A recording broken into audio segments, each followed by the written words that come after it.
Tim Swift. Hope you're all well, hope you're keeping well. You're the important party here, so I'm good and we're moving on. But I've had to make a few decisions on how we're going to do things on this boat. So people who've been following along know I've been doing the wheelhouse and I've been struggling along trying to match wood and stuff like that. So I've made a bit of a decision. I've been having a bit of an experiment, which I will show you in a second, and I've had to decide that there's certain wood, I can get the hardwoods, I've got hardwood, but when you start to put hardwoods together, something like this, and then you start to varnish, you have a problem. You know, so if I try and put a piece in here, just behind me, it's going to stick out like a sore thumb to the rest of it. The minute the Hempel Dura gloss goes on, like I said before in the other videos, any fault will enhance by 10. So, the decision's been made, the top section's got to go white. Now that's a pro for me. It's a little bit of a hindrance to start with, but it's a pro. Because by going white, if I show you, I'll get some clips up of what this did look like. I've been doing a little bit of filling, just experimenting basically. But if we look here, for example, I can infill this. So I just put a piece of wood in here, and I've used a 2-pack filler, which I'll show you in a second, just to seal it in, and just above my coat, just here. And what I've done is I've left roots for cables. So if I my cable tester, so the cables will come up through this channel here, up through here, and then up into the ceiling line. There we go. So I've got a decent cable route just here, and over here towards where the mast will be bolted, I have another one which is just here. Absolutely plenty. So I've got plenty of cable runs here. And you think what's going in the ceiling will be 6 lights. There'll be actually 8 lights in this ceiling, 2 speakers, and then mast wiring, central light, and possibly some radio wiring, bits and pieces. So, but we've got plenty of room in the ceiling to run through. Now, the next bit to look at. I've been doing a bit of experimenting around the top section. I tried blackening, didn't work. I've done everything to bring this back down here, doesn't work. It's good solid wood, but the face is gone. So I've just tried everything, and I've sanded back, and I've tried to put the blackening in. I've tried blackening the wood, sanding out again. No good. It's got to go white. We're going to go for a bulletproof white. Okay. Next thing. By going white, like I don't know if I said before actually, but the bonus is we can shape these. Cables will come through the top side of the ceiling, so the ceiling panels will sit here like that. So this will become white ceiling. There'll be another trim going just round underneath this panel, all the way around, a hardwood trim, just big enough to slot this panel in. Some panels, now this is my way of doing it, and some people probably might think this is strange, but some of the panels will be velcroed in place, so you can actually slide them in and they will velcro up into position. And then that way, if you need to put cables in the future, as long as you know there'll be a little drawing of what panels what, because you won't be able to tell, you'll be able to pull it down, unslot it, and bingo, you're in the roof panel. And then bang it back up again, and then bang, velcro. This won't come down. I've done it before, and I've done this before. In actual fact, I was thinking about this, and I was looking at a channel called Lady of Life, and he was insulating his hatch, and I meant to send him a message. Why don't you get some velcro and then put something on your hatch, bang, like this with velcro, and you can pull it off anytime you like. I've done that before as well, and I've also used velcro quite a lot on blackening out in certain parts of the boat where you can get away with it, but you obviously don't want velcro showing in your boat. So if you need to blacken out on topside windows or something like that, say you've got people staying, use black magnets. Black magnets are just as good, and then basically you can use blackout boards. Then you haven't got to have these little curtains across the top of your hatches, and your hatches will still work and they will still pass the British Standard Safety Test. Okay. One more thing I want to show you what I'm using. the stuff what you see, what is white, is basically a 2-pack wood fill. This is about, I don't know how much this costs in England, £15 for something like this. You get an awful lot out of it. You do normally have to buy another one of the hardeners. I don't know why they put such a small one in a tin which has got that much fare in it. But there you go, it does go off, and it's an excellent. This stuff is the Ronseal. I'm not sponsored by Ronseal, by the way, but this is the only stuff I could get locally, and I've used it before and I've never had a problem with it. And then for the fine sanding over the top, which I'm about to do, I just use a plain old mahogany wood filler, teak wood filler, doesn't matter what it is, it's going to be painted. But this stuff goes off lovely, and it's very easy to shape. And when give it a day, it's like that. So we can get our shapes, and we can bring all this in, which I'm about to do now. I think we're there, aren't we? I think that's a catch up, isn't it? I think it is. Let's go. I'm going to get a sander and just start on this. And I want to get a coat of undercoat at least on tonight, and then we can have a look. And then by the end of this video, we'll have a coat of topside. Hard top, I call it hard top. It's marine topside. What's going on there? Tough as nuts. Tough as nails. Tough as nails. Right. Let's go. Yeah, so for example, if you've got something like this, it's not too bad, but there's a bit of a dip. Just literally straight across it. Just like that. Just leave it. Just keep building it up. Come back to it. Sand that down, and then see what the crack is afterwards. See how well it's done. Now I've done one here. I've got a couple of ones to do. This isn't too bad. Get away with that. I'm more concerned about the bottom rim as you're coming around the boat, because that would be visible. Otherwise there'll be a bit of brand new trim, which is oak trim going on here. This bit here won't be visible because I think you'll find there's a board going up. But we'll still do it, just on the in case. And we'll just go around all of them. Now, just tidy them up. If you think there's one there, no, that's okay. Sometimes they look, but they're not, they're good. Right, let them go, let them dry. Let's stand in. I've done a couple more over there. Just building them out, literally just enough. Build them out just enough so you can cut it in with a sander. Just my hand, that will sand in my hand. Same as that one there, and then we're now bringing back the shape. Okay, let's move on. And all I will do now, I bear in mind we've got a trim to go around the top of this, a very thin trim, so the board slot in.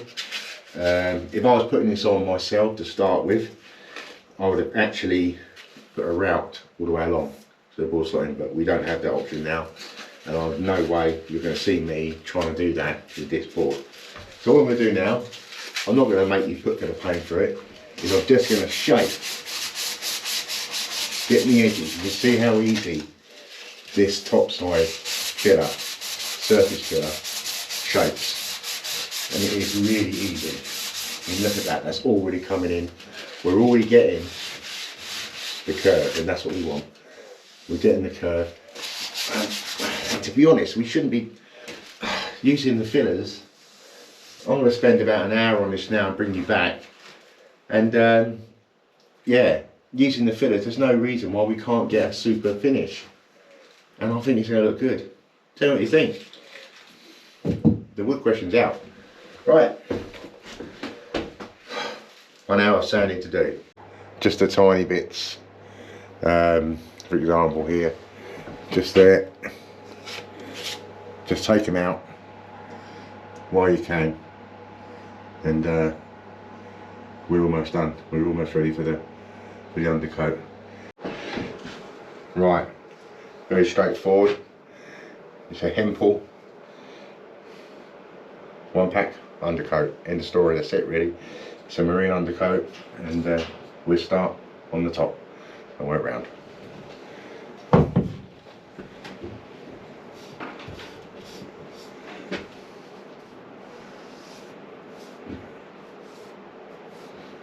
just brushing undercoat on. That's it. It's just brushing undercoat. Oh, you don't want to be watching that for 20 minutes, half hour at a time. The beauty of this is you don't need to worry about over cutting it in, because it's all going to disappear behind boards, the whole lot. So just bang it on, and just bang it on as evenly as you can. And tomorrow we'll look at it again, and get another coat. Then it will dry. That just dries it's already drying. It will get a very light sand over, and bang, we'll get a coat on there. And yeah, oh, it's going to look a lot better.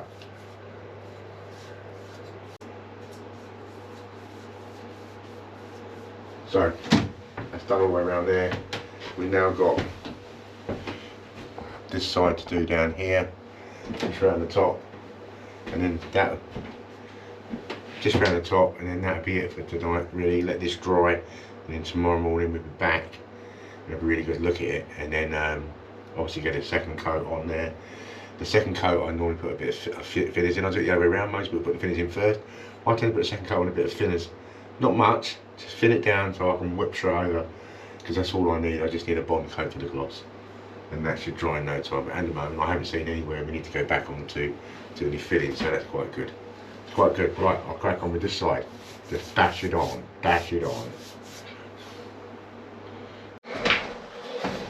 Well, I decided let's get 2 to 3 on tonight, so that's on. So hopefully tomorrow we can then start thinking, yeah, we can put a gloss coat on. I'd love to get 2 on tomorrow, and then we're really rolling. Let's have a look.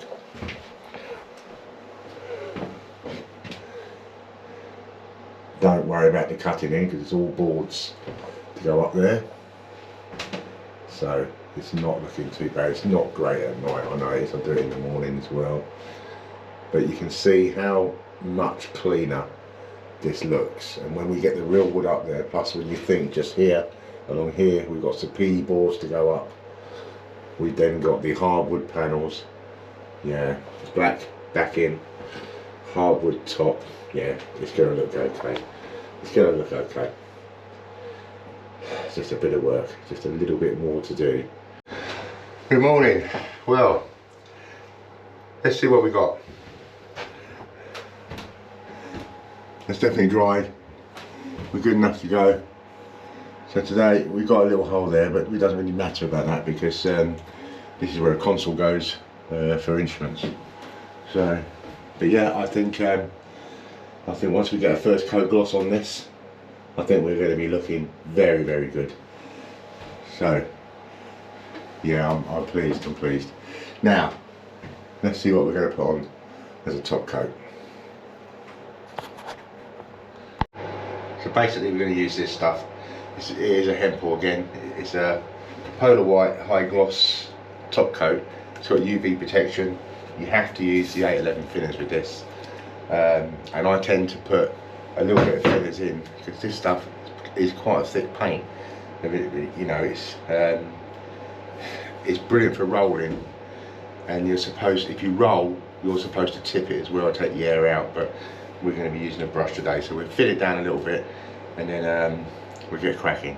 I normally go about 10% thinners on something like this with the brush, and it just makes it life easy. Otherwise you tend to be dragging the brush, and you don't end up with a decent finish. Right, crack on, crack on. I just made up a little bit of filler. I'm just gonna literally, I think I probably will do just a few tidy ups. This stuff will go up quite quick, so literally just like that. Just there. Just fill them up a little bit and give them a little sand, because these will be visible. So little one there, look, just in the bottom. Once the undercoat is gone, you won't see that one, but we'll do it anyway. Once the undercoat has dried, it will highlight things like this. Just have a look down here. You got a little one here, but just there. we start here, I think, just to give it a, you know, we want to get 2 coats on today, so I'm not going to let you watch me do the whole thing, but we'll come backwards and forwards. I think that's the best way of doing it. I don't like doing them speedy things. We get to sections, sand down and boof, off we go. First, give it all blow down. I don't think there's any dust, but you know.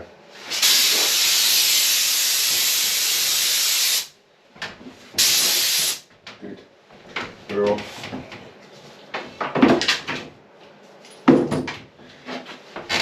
My little Indian paint tray, basically. Easy to handle. Let's go.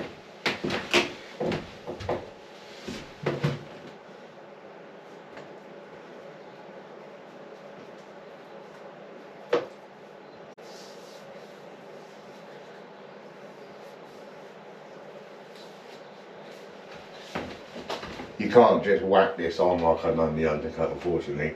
You've got to go nice and smooth all the way around. First coat, let's bring it back and down the other end.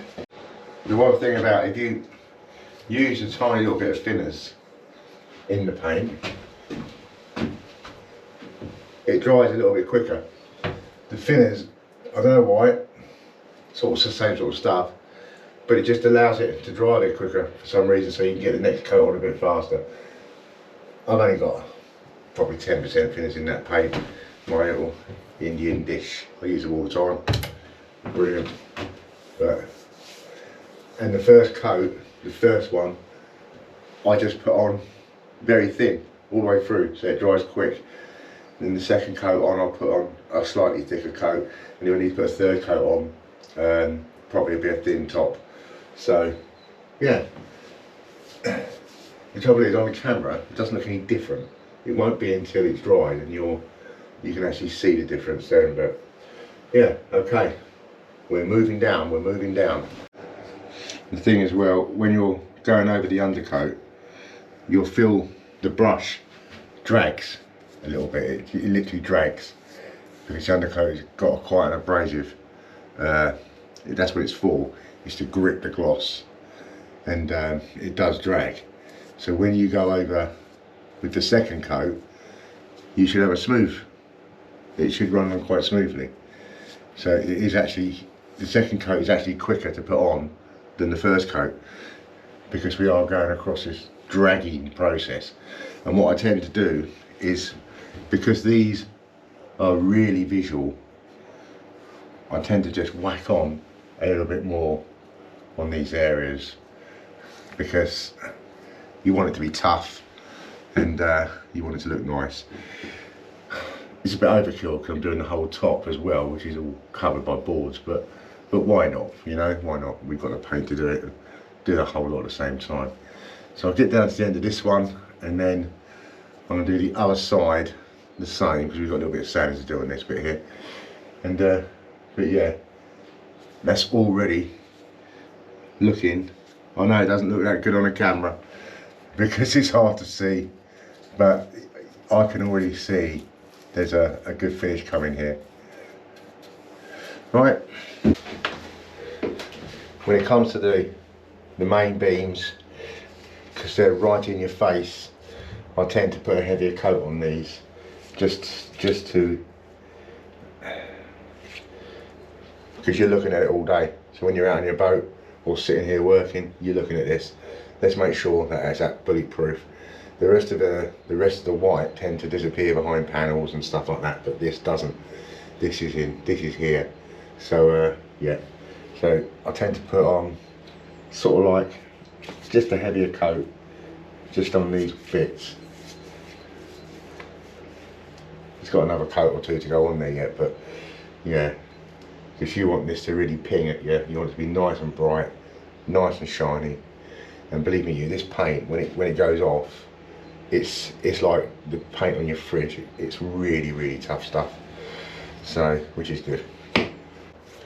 Could have done a bit more undercoat on that bit there, really. Must have missed that bit.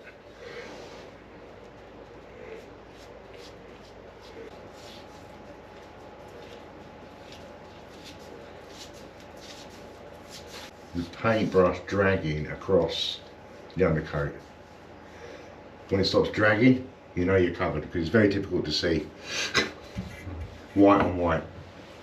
Sometimes if you worry about drying times, just paint a piece of wood, just a little piece of wood with what you're using, and then just leave it out, and then rather than you go around putting your fingers and touching stuff, just touch a bit of wood, and then give that a second coat, and if that goes on fine, bingo, carry on. Right, we're at the stage where we're waiting for paint to dry, so we need to then start to look at something else. So I think it's going to take a little bit longer than I thought, to be honest. The temperatures aren't that great. It's about 12-15 degrees here now, so this is going to be possibly this evening or possibly tomorrow, if I'm here tomorrow doing it. But we still got to look at this. So we look where the workstation's going. We can see that the paint's looking quite good now. It is looking quite tidy. But the workstation is going to be the next one to do. We can't do these panels yet because we've got to sand them and we can't make dust. So what we can do, coming through, if we look here, this is the back end of the workstation, and this needs to be greyed, cleaned up, because this is where our cables are going to be coming through. It's going to be our first point. So I think the first thing we're going to do is get this light down, get that moved, put this here somewhere, and then we're going to start tidying this up, and then we'll fill over here ready. Maybe look at taking these trims off, because they're not going to serve any purpose where they are. Right, let's crack on with that. One thing you will do quite a lot when you do something like this is move your lights. We need to get into this bit now, so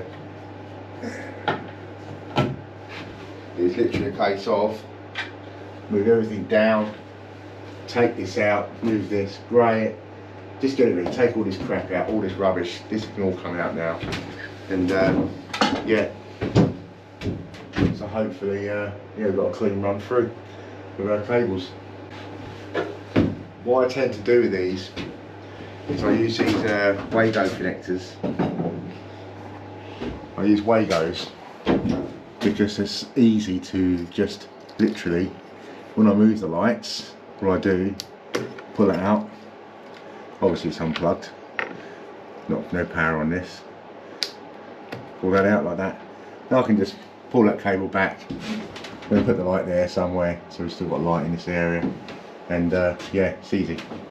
So the light's new home can go here. Pull that through here. The little thing about Wagos, if you buy them, buy the original ones. Don't buy the copycat ones. You get some on Timo, and these things here, they're called Wagos. They're fast snap connectors. They're brilliant. They save all sorts of time. Brilliant. But I did buy a batch. I thought I'll give it a go and Wagos, and give Timo a go, and they turned up. And I tell you what, I've never had so many fails of an electric circuit in all my life. They were terrible. They were absolutely astonishingly bad. And I just find the Chinese tend to do a lot. They're very good at certain things, but they take an original product like this and they copy it, and it just doesn't work. These aren't that expensive if you ever use them, and they're absolutely brilliant to use. So let's get this connected. Yeah, we're good. Taking this off, anything fixings, anything we don't need, we're just taking, we don't need them. This is all just junk, it's just rubbish, it's not gonna do us any purpose whatsoever. When we put our roof liners in here, they'll be different, so we don't need them.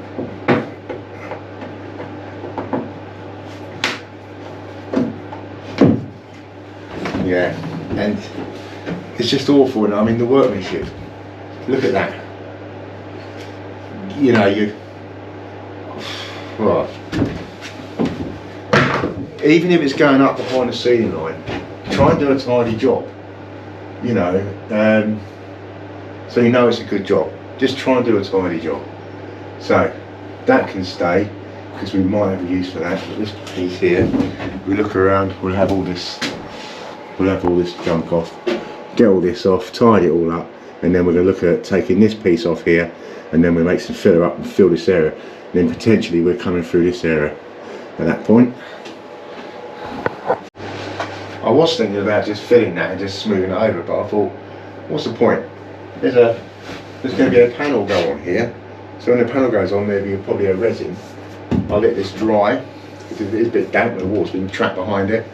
Just let this dry, and I'll grey all this area here ready, and then that section then is ready for the cables to come through. I'll do this whole section here, so that ain't going to take too long. Ain't going to take too long at all. A bit of watertight grey, bang on. That just seals it. This is actually a bilge paint, what I'm using. I'll use anything what can seal, and bilge paint is brilliant. It's not very good for bilge, you say. So I use it for this. So, but the difference is this stuff will absolutely seal it up as well. It'll stop any moisture getting in. You're above a shower room, so we might as well do what we can just on the open face wood.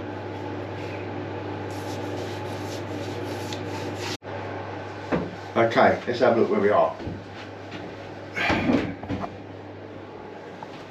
That's now all greyed up, that's ready to go.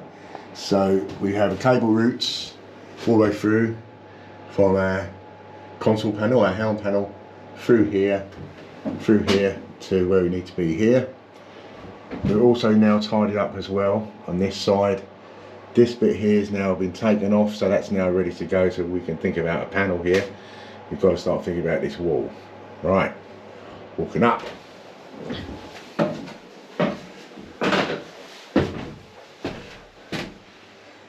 That's actually had 2 coats, but I'm going to give it 24 hours and give it a 3rd coat.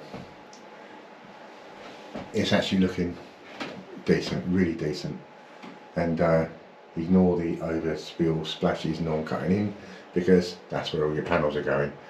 Anywhere you see a dodgy bit of cutting in, you won't see.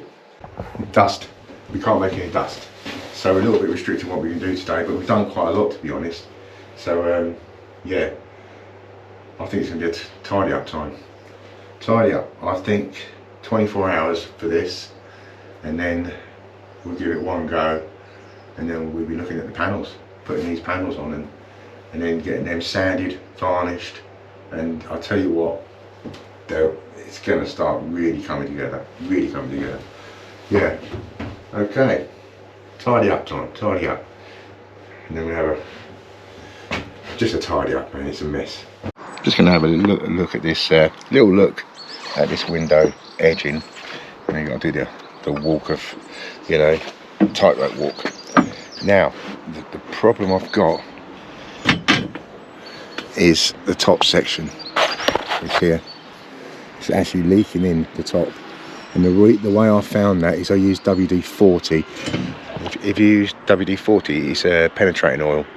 So if you can't find a leak and you suspect where it is, put a bit of WD-40 on there, and that will find its way through, and then you'll know where it is. So that's where it is. And basically what I've got to do is, in the spring, drop all these screws out, just pull this forward and put a new seal in behind them both, which I can do without interfering with the inside. But, and I might just do it with all of them, because I'm looking at these here. Look, this has got a nice seal on, but it's cracks here. That's been bodged up. Well, I came outside because it's getting a little bit toxic in there with the paint and everything. So thanks for watching, thanks for your subscriptions. I really do appreciate all of you, and yeah, you're really important to this channel and to me. It's growing, and I'm learning all these new things. Yeah, this one's been a little bit ups and downy because of the original plan. We couldn't do it with the panels because of the leak, but we'll get that sorted out, and then we'll move on. So the panels will be going on very, very soon, in the next week or two. But the choice of going white made a lot of sense, I think, and it's my own fault because I should have known better.